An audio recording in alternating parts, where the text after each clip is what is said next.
Рамазан е месецът, в който Аллах ни спосла Коранът на пътствия за хората.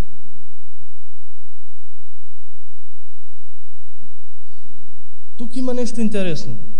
Този месец, в който ние се намираме сега, Аллах го определил да бъде времето, в което се не спослава Коранът. В същото време Аллах е задължил вярващите в точно това време да изпълнят един от най-тежките ибадети, да изпълнят една от основите на исляма, а именно говеенето. Времето, в което не спослан Коранът, в същото това време човекът е задължен да пости, да държи оручи.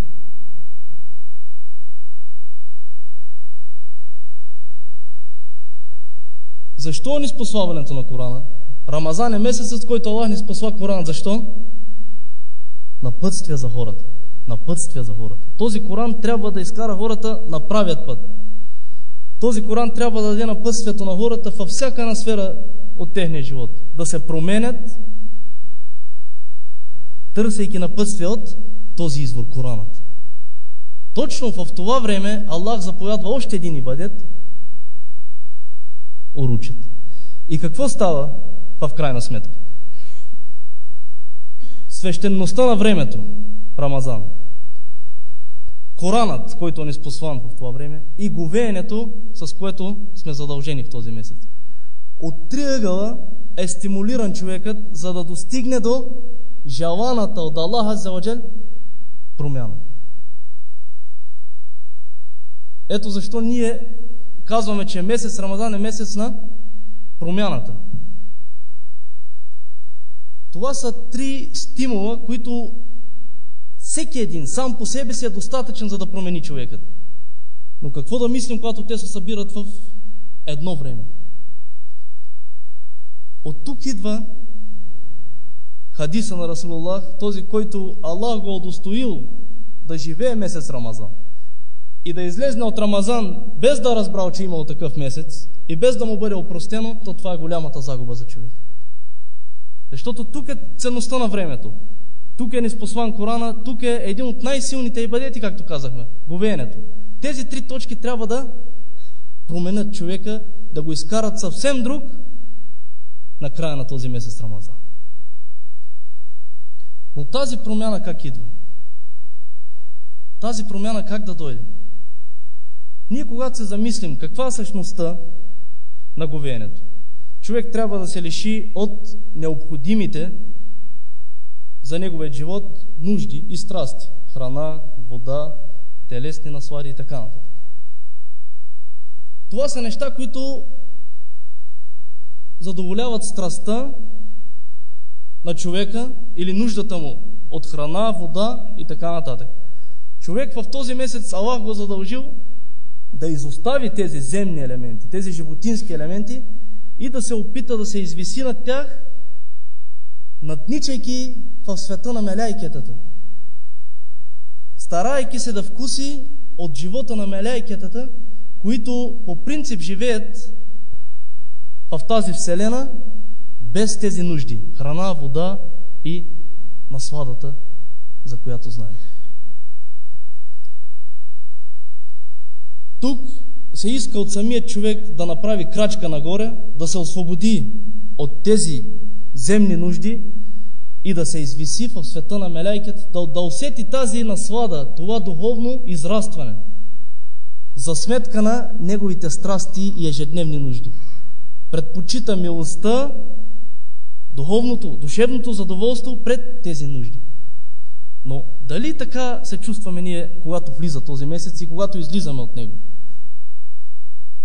Тук много от хората говорят за ползите, медицинските ползи от говеенето. Други говорят за различни мъдрости. Аз искам да се спра само на един момент от това говеене, което смятам, че е основният мотор, който ще доведе до промяна в поведението на човек. Това е един нрав или това е от основните черти на ислямския характер, упоритостта и силната воля. Не е ли говеенето една тренировка и едно закаляване на волята. Говеенето калява волята. Ти, когато се лишаваш от това, което си свикнал с него в твоето ежедневие, храната, водата и така нататък. Днес трябва да се лишиш от всичко това. По този начин ти даваш приоритет на волята, чрез която променеш. Която воля в ежедневието ни, извън месец Рамазан, живее в нас, но на ниво, което не е достатъчно, за да осъществи промяна в нас. От тук, онази полза, която Аллах Азза ва Джале иска, предписано ви бе говеенето, както бе предписано тези, които бяха преди вас, за да може да се побоите. Това е резултата. Да станеш богобоязлив, да промениш своето поведение. Но средството, чрез което може да достигнеш до тази степен, е силната воля. Силната воля, която трябва да се изрази ярко в човека. Всеки един човек носи воля в себе си. Но при някои хора тя е на много ниско ниво, при други тя е по-силна, а при трети тя е в своя перфектен вид. Значи Аллах иска от нас да създадем такава воля в месец Рамазан, чрез която ние може да променим нашето поведение, може да променим живота си. По принцип формулата за успех в работата, за успех във всяко едно начинание, формулата е следната: силна, непоклатима воля плюс умение и способност е равно на успех в делата. Това е формулата. Силна, непоклатима воля плюс умение и способност е равно на успех. Не може да има успех там, където има силна воля. Имаме силна воля, упоритост, но паралелно с тази силна воля нямаме умение и способност. Тук стават доста често неща, които не са желани. Или с други думи, силна воля лишена от мъдрост. Тук стават неща, които никой не ги желава. И обратното. Силно знание, силно умение, силна способност, но лишено от силна воля.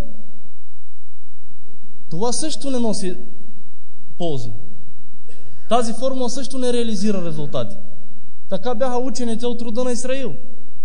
Бяха много способни, много умни. Имаха дар в тях, но волята беше снижена до минимума. Затова продаваха знаменията на Аллах, за да се здобият със земни облаги. Затова променяха знаменията на Аллах и така нататък. Следователно, ние стигаме до извода, че каквото е начинание в нашия земен живот или отвъдният живот, за да бъде доведено до успех, трябва да има две неща на лице. Силна воля плюс умение и способност. Ние, когато говорим за тази силна воля, която е част от реализирането на успеха в земният и отвъдният живот, следователно може да направим следният извод. Месец Рамазан идва, за да реализира в човека воля, чрез която той ще доведе всяко едно дело в неговия живот до успех. Ето. Аз по-късно ще спомена примери от нашия живот, за да се уверите всички, че нашият проблем днес са точно тези две неща. Ако някой от нашите братя имат способност и умение, липсва им силна воля. Ако някой има силна воля, то му липсва мъдрост. Затова нещата винаги стигат до задънена улица. Затова сега е момента в този месец ние да съумеем да тренираме нашата воля. Аз си представям волята като една визия към определен идеал и възоснова доколко разбираме този идеал, доколко сме убедени в него и доколко искаме да подражаваме на него, до такава степен е силна и повишена нашата воля. Или ако искаме да определим волята, то това значи определеното ниво на разбиране и подражание на твоята визия спрямо идеал, който си поставя пред теб. Оттам расте волята или спада. Затова идва месец Рамазан да ни научи кой е нашият идеал. Когато те поставя при зазоряване на стартовата линия за деня, решителен да оставиш храната, питието, всичко, което е свързано с твоите телесни нужди, да го изоставиш единствено търсейки задоволството на Аллах Азза ва Джал. Ето го идеал. Но дали го разбираме така това нещо? Вижте Сурака. Аз ще ви дам пример, за да се изясни. Сурака. Неговият идеал беше материализмът, парите. Когато му казаха в Корейш езичниците, даваме 100 камили, който залови пратеника. Тук се получи една спойка между визията на Сурака и неговият идеал. Материализмът. 100 камили. Остави всичко. Тръгна с неговият кон през пустинята да търси пратеника. Това е пустинята, не километър едва. Наляво, надясно, в горещината не усещаше тези затруднения. Защо? Защото идеалът, който си беше поставил, сега беше много наблизо да го реализира. Материализмът. В този момент волята на Сурака беше в максимално завишена степен. Когато видя в далечината Расулуллах да върви заедно с Абу Бекър, с още по-голямо ускорение тръгна към него. Ето, вижте. Осъзнаваше този идеал, парите. Разбираше, че това е най-ценното, за което трябва да живее. Но когато Аллах му показа едно знамение, затъна коня в пясъците, дигна един вихър от пясък към облаците, до тук беше идеала на Сурака материален. Истина този идеал в него. Спря и каза: за свидетелствам, че Мохамед е пратеник на Аллах и от тук искам да се върна от там, където дойдох, без да те докосна. Тук стана смяна на този идеал, който живееше в Сурака. Сега каза: аз ще се върна и не ще кажа, че ви съм видял, напротив, ще заблуждавам тези, които са след вашите дири.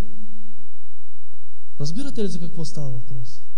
Тази воля в нашия живот присъства, но тя е насочена спрямо идеала, който ние си поставяме в живота.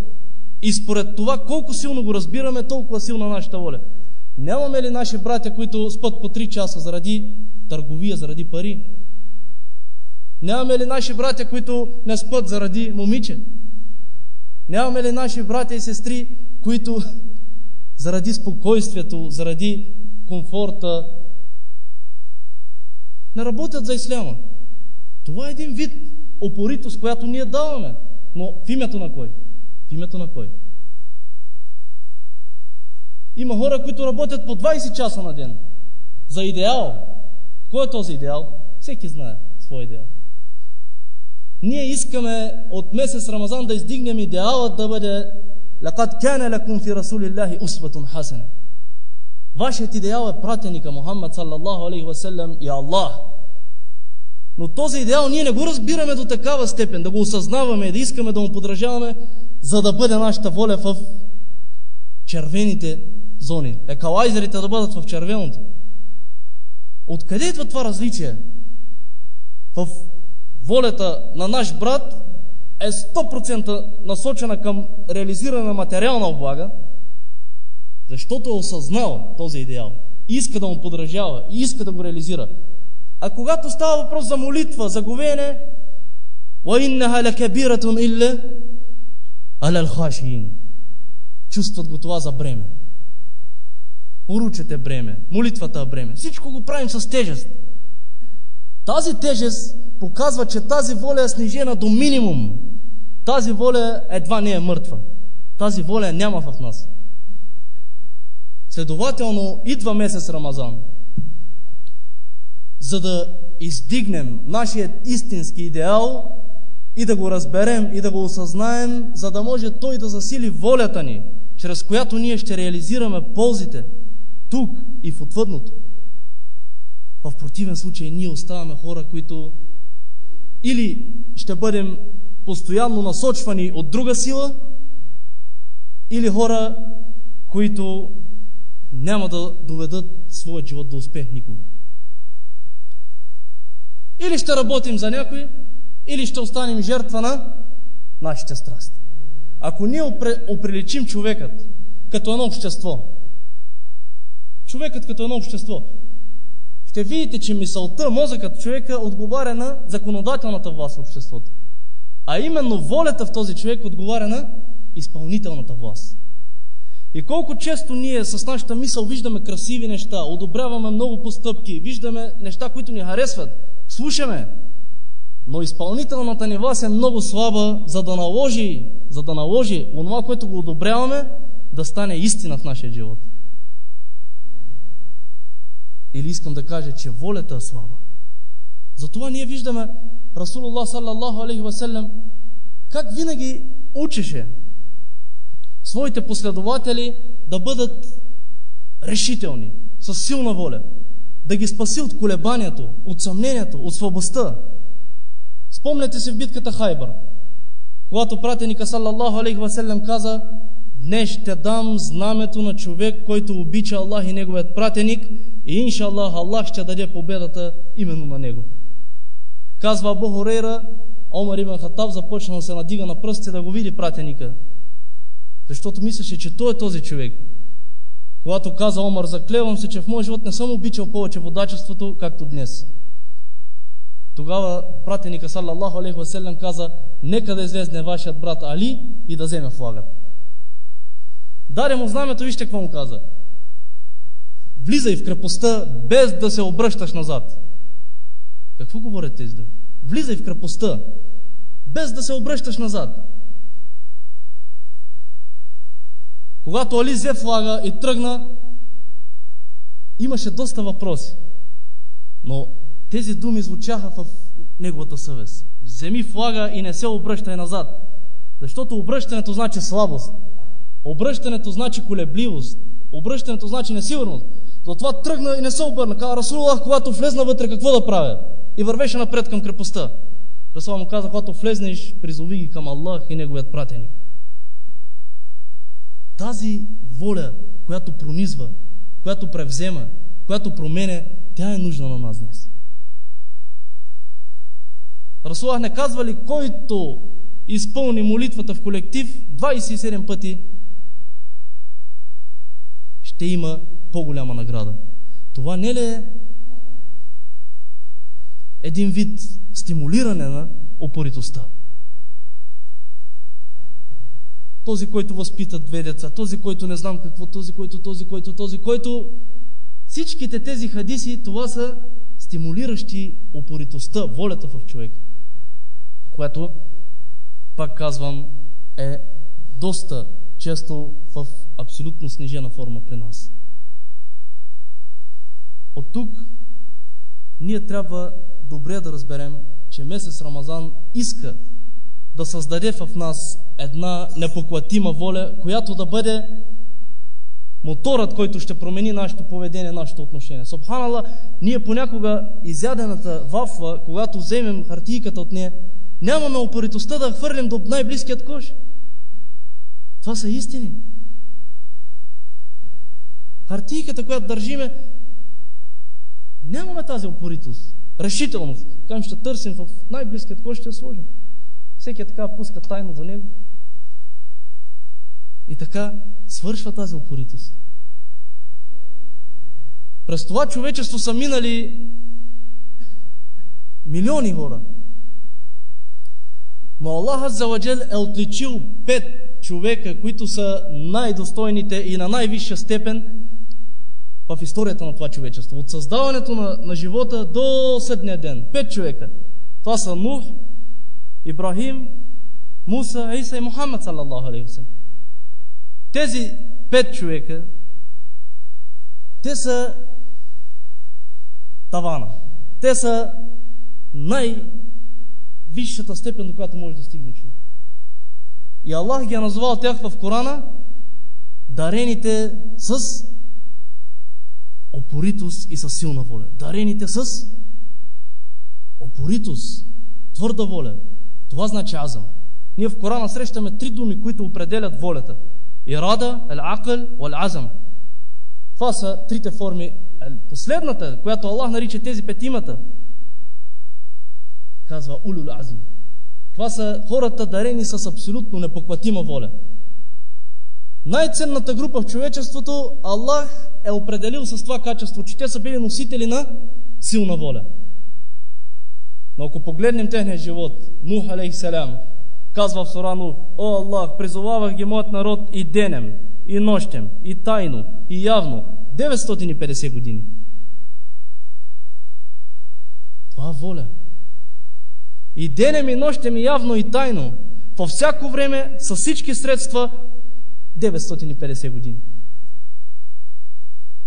Каква е тази воля? Аллах му казва: прави кораб. В пустинята, 50 градуса, Нух прави кораб. Няма вода на стотици километри. Все едно да правиш хладилни камери на Северния полюс.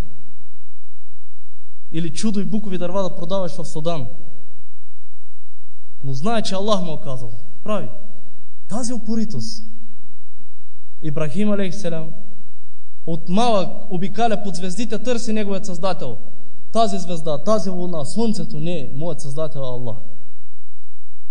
След това влиза в среда, която е тотално среда на езичничество. Неговият баща е с фабриката за производство на идоли. Той успява да промени тази среда. Успява тази среда да надвие, да насочи към Аллах. Каква е тази упоритост? И най-вече Аллах му казва: ти трябва да принесеш за жертва твоят син. Слави го. Ето, моят син го давам. Аллах му казва: стоп, ние не искаме да проливаме кръвта на твоя син, искахме да те изпитаме. И така нататък, и така нататък. Знаете живота на Мохамед, на Муса, на Иса. Тази упоритост, тази черта, която Аллах ги нарича дарените с решителност, със силна воля, поради тези техни качества. Може ли да сравним ние? Вижте, може ли да сравним човек, който е взел своят син по повеля на Аллах и е готов да го предаде в жертва? Каква е тази воля? И човек, който не може фаса да го смачка заради Аллах. Тези две картини как ви изглеждат? Фаса аз не мога да го унищожа заради Аллах. А този човек дава живота на сина си, дава своят живот, времето, всичко заради Аллах. Накрая: Аллах, защо не ни даваш както даде на Ибрахим? Има закони в този живот, скъпи брати. Има закони. Не може ти да посрещаш разговяването с запалена запалка и цигарата, едната се е приготвила, другата се е изкарала да те чака, втора. Така да разговяваш и накрая да кажеш: защо Аллах не дава както дава на Ибрахим?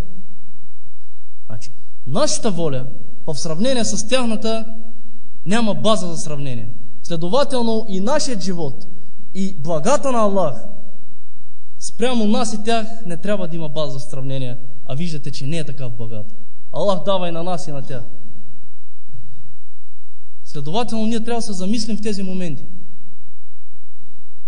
Ние сме жертва на недисциплинираност, на слаба воля, която ни кара постоянно да залитаме в нашия живот.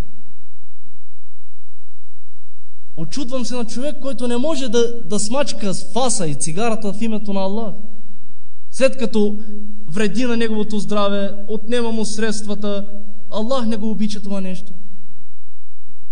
Не може тази ръка да смачка тази цигара.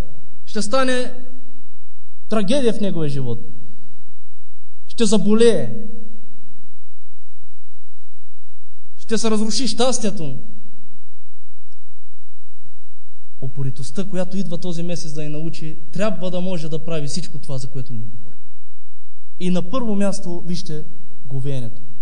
Нека ние от утре да почнем по този начин да мислим, че това говеене трябва да създаде в нас великанска воля, с която ние да мачкаме всяко нещо и да се доближаваме до Аллах. Затова утре, когато последната глътка пием и тръгваме, стартираме в деня, говейки, нека всяка една мисъл, всяко едно поведение да бъде вързано с Създателя. Абсолютно. Така да мачкаме волята. Не трябва да има абсолютно препокриване на нашия живот преди Рамазан и в Рамазан. Това не е нормално. Аллах не иска от нас да гладуваме. Аллах не иска от нас да гладуваме, да се лишим от храна и от вода.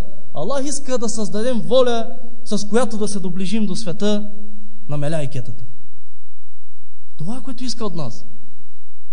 Затова нека от утре говеенето да се опитаме да бъде коренно различно от говеенето през миналите години. Най-малкият проблем да ни бъде храната и питието, което не влиза в стомаха. Не! Да говее нашето тяло, да говее мисълта ни, да говее езикът ни, да говее характера ни, да говее поведението. Всичко да говее. Аллах не иска да говее само стомахът, а твоят език да се храни с мъртвото месо на хората.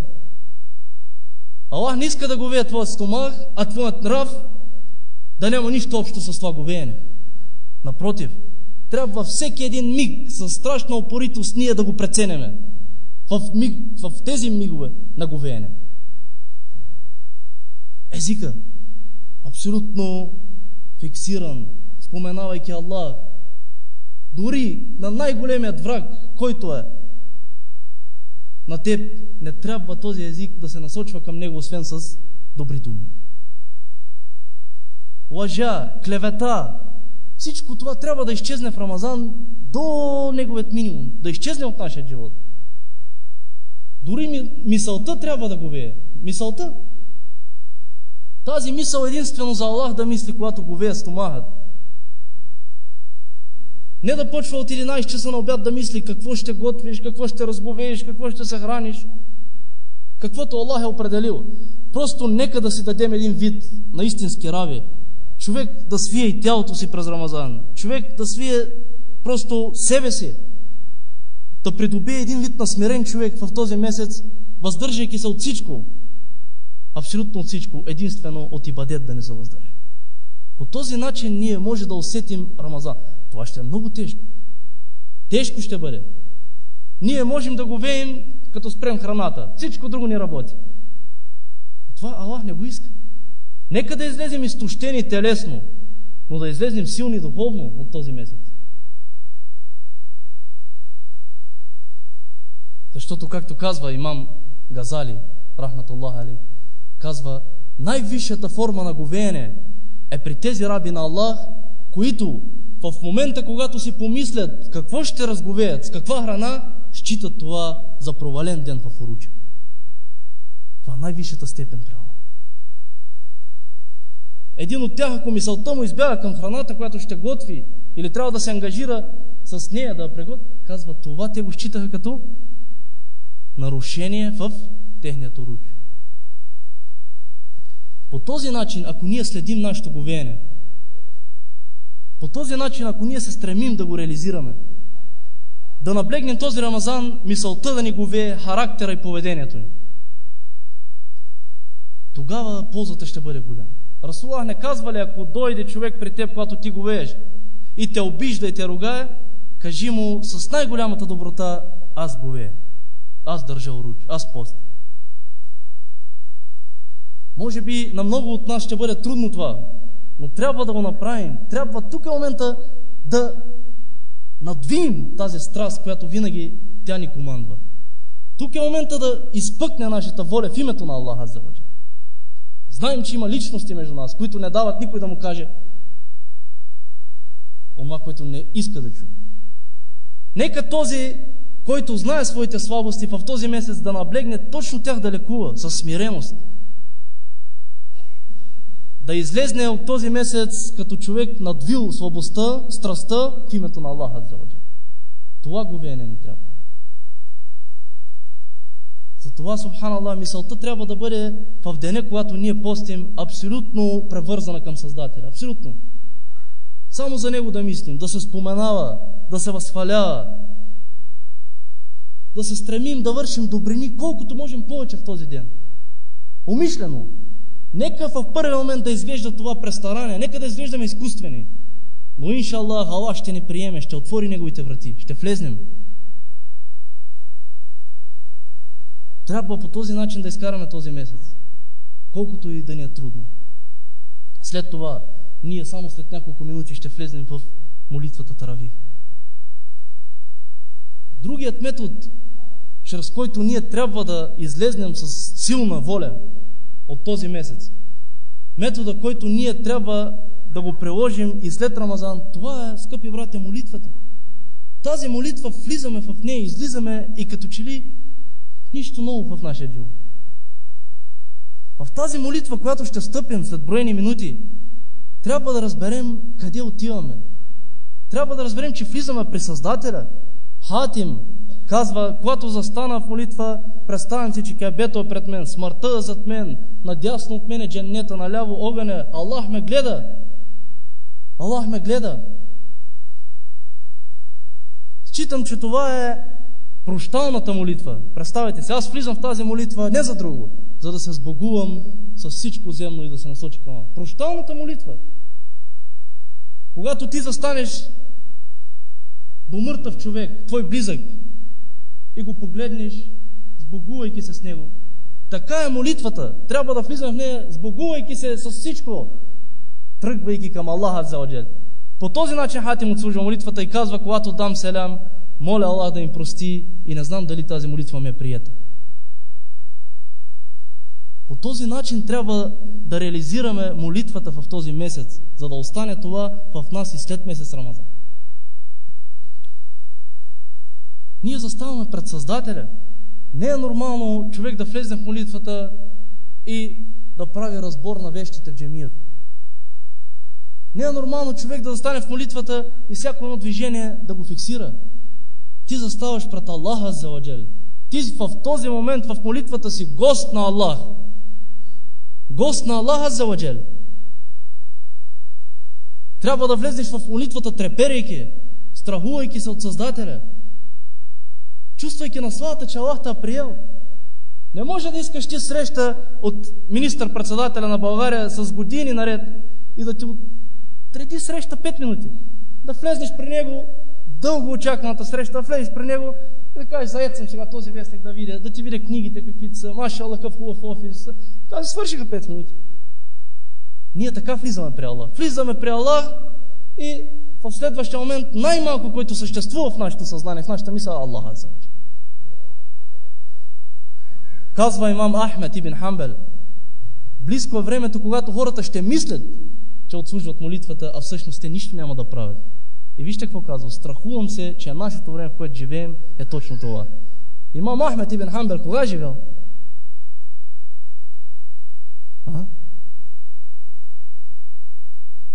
Страхувам се, че времето, в което хората няма да усещат, безчувствени ще бъдат към молитвата, е моето време.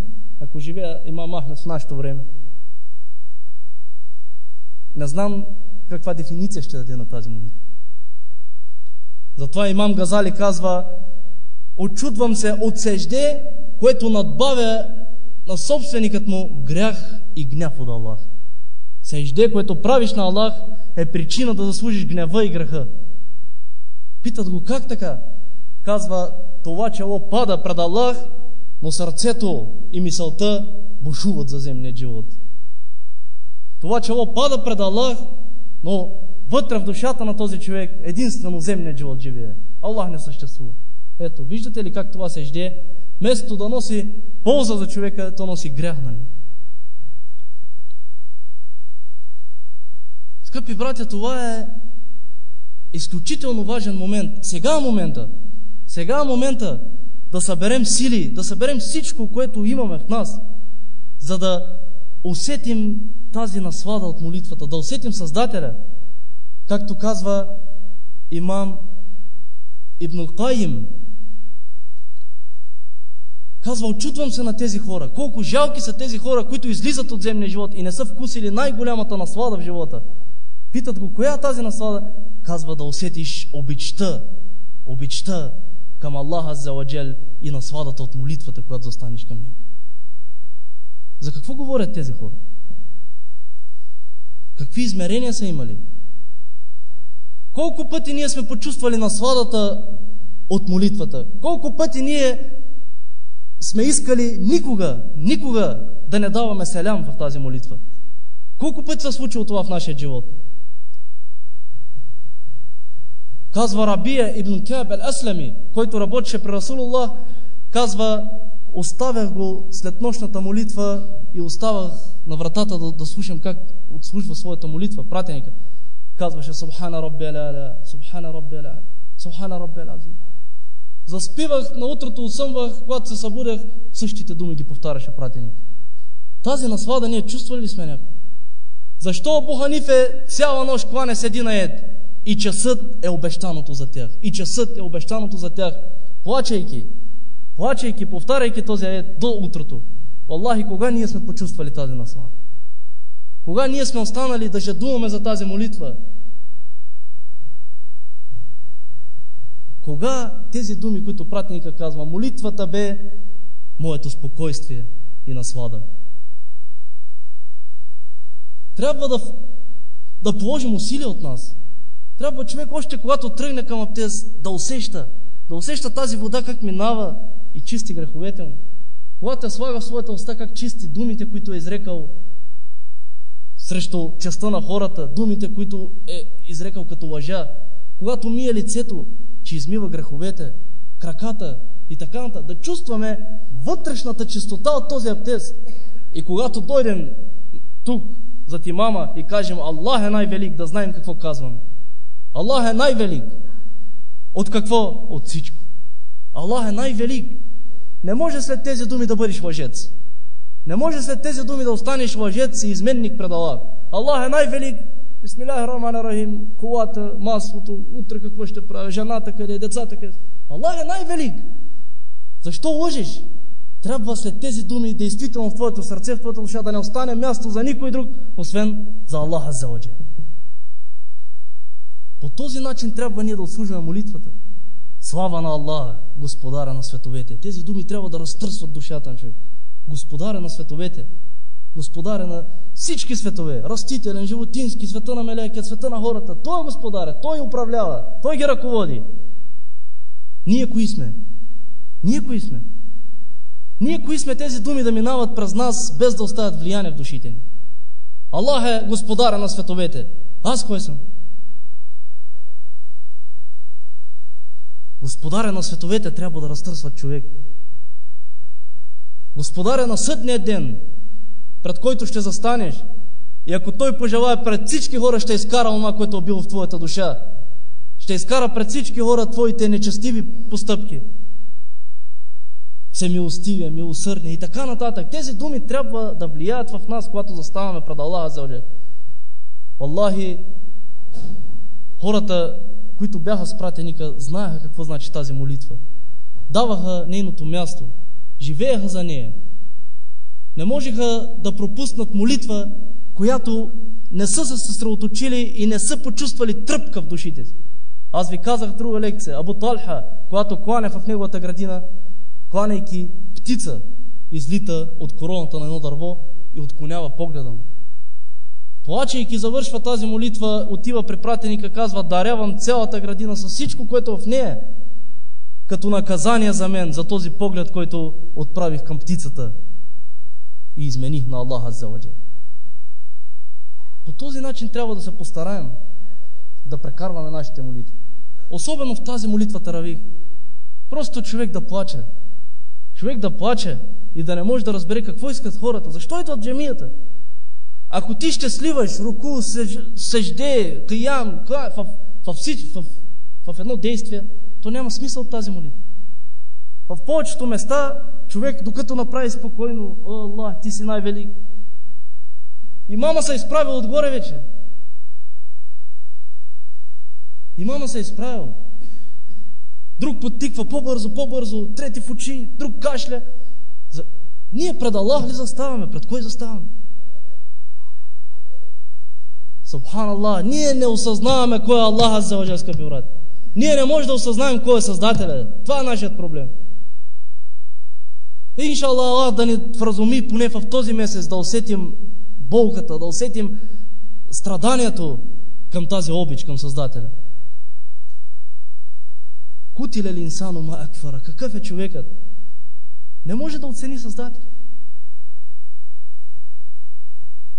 Аллах, Аллах може би да прости на хората, които не са се докосвали никога до този намаз, но на човек, който идва на този намаз и след това най-малкото, което го интересува Аллах, то това е лошият пример. Това е лошият пример. Затова сега е момента ние да съсредоточим себе си. В 3 неща: молитвата, Аллах и смъртта, човек трябва сериозно да мисли. Човек трябва сериозно да мисли, да няма снизхожденията. да няма снизхождение в тези три теми. И другото нещо, което искам да наблегна на него, макар че повечето брати и сестри знам, че го правят, но в този месец нека ние да стартираме една програма, която се нарича нощно кланяне, Киямул Лейл. Нека този, който не е кланял никога, да направи 2 реката от утре, през нощта. Нека този, който е правил 2, да направи 4, който е правил 4, да направи 6 и така нататък. Но в този месец е момента, тези са факторите, които променят и образуват силната воля в човека. Тук таравиха добре, но нека човек поне в месец Рамадан да навие часовника в 1, в 2, в 3 часа преди имсак, да стане, да отвори очи заради Аллах, да направи 2 ракята. Това нещо, ако ние се умеем в Рамазан да го правим, отново е един фактор, който заздравява нашата воля. Да пробваме, иншаллах, заради Аллах. Какво не пробвахме ние в земния живот, субханаллах? Какво не пробвахме? Има ли нещо, което ние да го оставихме без да го пробваме? Всяка една наслада в земния живот се насочихме към нея. От храни, от питиета, от коли, от къщи, от дрехи. Нека да пробваме Киямул Лейл. Да видим. Да стане човека посред нощ заради Аллах, когато всички спят, да каже: "Я Раб, това заради теб." Праведните хора, най-тъжният момент в ежедневието им е когато се зазорява, защото нощта ги напуска, а в нощта те се осамотяват със Създателя. Пратеникът се връща при Айша, казва Айша, разказва този хадис, казва: "Усетих тялото на пратеника как се докосва до моето. В момента, когато ми каза: "Моля те да ми разрешиш да усетя насладата от нощното кланяне." Казва Айша: "Твоята близост до мен е желана, но предпочитам да реализираш твоята страст." Предпочитам да реализираш своята страст. Страстта на пратеника е да стане пред Аллах Азза ва Джал посред нощ да кланя намаз. Казва Айша: "Стана, започна да кланя намаз и не брадата, а гърдите му капеха от сълзите, които проливаше." Нощното кланяне. Това е, което ние трябва да променим в нас. Минава месец Рамазан, идва друг, идва трети, идва четвърти, но ние оставаме все едни и същи. Затова нека да насочим усилията към това нещо. Иншаллах, ще намерим полза от него. Нощното кланяне, който го извършва, Аллах всява в неговата душа светлина и в неговото лице сияние. Хората, които кланят нощно време, се различават от тези, които не кланят. И в мисъл, и в мъдрост, и в способности, дори в външната красота. Тези, които се осамотяват с Аллаха Азза ва Джал нощно време, Аллах им дава красота в мисленето, в външният им вид, във всяко нещо. Това е красотата. Аллах казва в Корана: "И тези са рабите на Аллах, чувстват неудобни техните легла." Мястото, където спът, ги чувстват. "Тетеджафа джунубухум анил мададжи." Това значи този ед. Чувстват се некомфортно в леглата. Намират спокойствието, когато застанат пред Аллах. Затова Аллах казва: "Ва та'ламу нафсум ма ухфия лахум мин куррати a'yun." И тези души не знаят какво Аллах им е скрил от блага в съдния ден. Както те се криеха, усещайки насладата нощно време единствено от обичта им към Аллах, така Аллах им е скрил на тях голямата награда. Нека да пробваме, скъпи брат.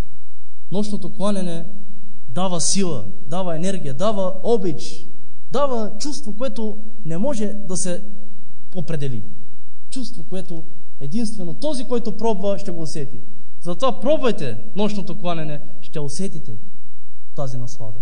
Може на първото ставане да не дойде тази наслада, на второто, на първия месец, на трети, но рано или късно Аллах не ще прогони този раб, който иска да живее нощно време с Аллах. Може да не му се отворят вратите на насладата на първото ставане, но рано или късно упоритостта ще спечелят тази наслада. Но знайте, както казва праведен човек, който се е покаял пред Аллах, казва: "Пробвах много, лягах рано, правях дуа да стана, но не мога никога да стана за нощното кланяне." Тогава пита имам Ахмед: "Защо така?" Казва: "Твоите грехове са пречка да ставаш на Киямул Лейл. Твоите грехове са пречка да станеш на Киямул Лейл." Затова този човек, който върши грехове през деня, Аллах Азza ва Джал не му позволява да стане. В повечето случаи остава в дълбок сън. Аллах не му дава да стане. Вижте, Суфиян ас-Саури казва: 5 месеца Аллах ме лиши от нощното ставане. 5 месеца. Защото видях човек да плаче и казах: този човек плаче поради показност и лицемерие. Суфиян ас-Саури прави този грях. Казва за човек, който го видял да плаче, той плаче от лицемерие, от показност. Казва: Аллах, и след тези думи 5 месеца Аллах не ми позволи да направя қиямул лейл. Затова нощното ставане е дар от Аллах. То трябва да бъде пречистено от грехове. Също така, този, който се храни много силно преди лягане, и той рядко усеща насладата от қиямул лейл. Затова аз искам да помоля Аллах Азza ва Джал да ни даде да разберем, да вкусим още повече тази наслада, но да знаем, че тя има своите закони. Чистото сърце, чистата душа през деня, иншаллах, Аллах ще я награди с този дар нощно ставане през нощта. Това, което ще ни направи да почувстваме Създателя. В противен случай, сънят, насладата, страстите постоянно закоравяват нашите чувства, нашите сърца до момента, до когато ставаме вече безчувствени, дори в тази молитва. И искам да завърша с още едно, иншаллах, за братите и за сестрите, така наставление или съвет. В този месец, иншаллах, във всеки един миг да се стараем да дигаме поглед и ръце към Аллах. Дуа. Аллах казва в Корана, в този контекст, за месец Рамазан казва: и ако моите раби питат за мен, кажи им, че аз съм много близък до тях, нека да ме призовават. Скъпи братя, дуа, молба към Аллах, силният, премъдрият. Ние сме слаби. Ние сме нуждаещите от Аллах. Затова по всяко време дуа, връзка с Аллах. През нощите, през дните, по всяко време да искаме от Създателя. Той, който ще се отзове на нашите молитви. Човек, който мисли, че е достатъчно силен и че няма нужда от Аллах Азza ва Джал, Аллах да пази. Затова през този месец молбите към Аллах трябва да бъдат още по-силни, още по-искрени, още по-изчистени от лицемерие. Иншаллах, Аллах Азza ва Джал да ни даде онова, което искаме от Него. Но този месец е месеца на промяна, тази качествена промяна. С много мислене за Аллах, дуа, с качественото говеене, с нощното кланяне, с богобоязанта в този намаз, който ще правим, с съсредоточено с Аллах, тежко ще бъде. Но когато прекрачим този праг, знайте, че ние ще бъдем в небесата. Тогава ще усетим онова, което го усещат обитателите на небесата. Ще усетим тази наслада, която мелаиката живеят всеки един миг. Но волята не е ли дигнем на този максимум, оставаме жертва на нашите страсти, жертва на нашите искания, жертва на нашият мързел и така нататък. Моля Аллах Азza ва Джал всичките тези неща, които ги говорим, да ни ги даде да ги разберем и да ги практикуваме с упоритост, с усилие. Иншаллах, нашият труд заради Аллах ще бъде награден рано или късно. Аллах да е доволен от вас. Честите на всички братя и сестри на влизането на месец Рамазан и нека иншаллах да бъде успешен в промяната, в нашето поведение, в нашите нрави, отношенията между нас и така нататък. Субханак Аллахумма ва бихамдик, нашхаду ан ла илаха илля анта, настагфирука ва натубу илейк.